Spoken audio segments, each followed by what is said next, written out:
We go to KwaZulu-Natal next, where some farmers are struggling to make ends meet. And this follows devastating wildfires in parts of the province that we reported on as well early last month.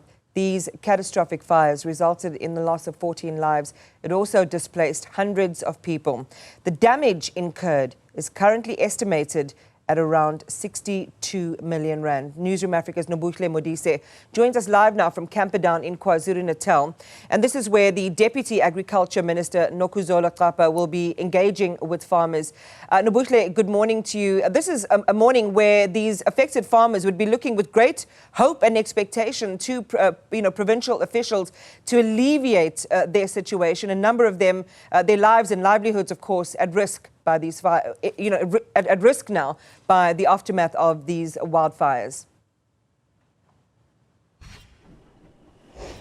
Indeed, a great hope from these, many of them small-scale farmers, hoping that the agriculture that's here today to engage with them will be able to assist them. But you'd remember when those devastating fires took place earlier in July, the kind of damage that it resulted in. And most people, especially small-scale farmers, would have lost a lot of their grazing land. So some of them are saying that what they are looking for is, help in terms of livestock feed as well as cattle fodder, because the grazing land was completely wiped out during those wildfires. And many of them are saying because they're small-scale livestock farmers, for example, they live from hand to mouth, and they would, for example, sell one cow, for example, or whatever kind of livestock that they are having at that time for a small amount of money, and that would have to make them go through the entire month. So now with these kind of complications, things have just gotten harder, and they're saying, in the aftermath of these fires, things are just not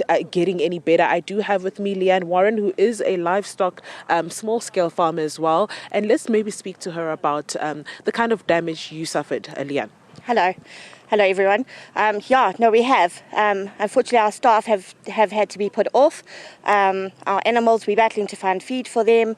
We're busy buying in feed, which is at a high cost. We are battling. Other farmers have actually lost the livestock in the local fires that we had. And thanks to everyone who helped us. Thank you to Mr. Cook, who coordinated everything, and thank you to Gary Farvey. He's always a godsend in our area. Now, in the aftermath, Leanne, you've mentioned that you've had to let go some of your staff. How are you making ends meet? How are you edging forward? I actually, at this point, I actually really don't even know myself. We're just going from day to day at the moment. Obviously, I've got my dad who assists me. We're obviously looking at the department to try and come forward with helping us. Our security is at risk on the farm with our tenants. Obviously, we've lost all the security fencing around the houses. The entrance to the farm, it's all burnt. It's gone. So we've got a lot of trespassers going through our properties at the moment. We've already had 2 break-ins with our tenants. What are you hoping comes out of this engagement with the Deputy Minister of Agriculture, Nobuhle Modise? Look, we're obviously looking for help, for security of the farms. It's not just us. All our farmers have security problems where we have trespassers coming into our properties. And I'm just looking for assistance for all of us at the end of the day. I think we're all battling the same problems.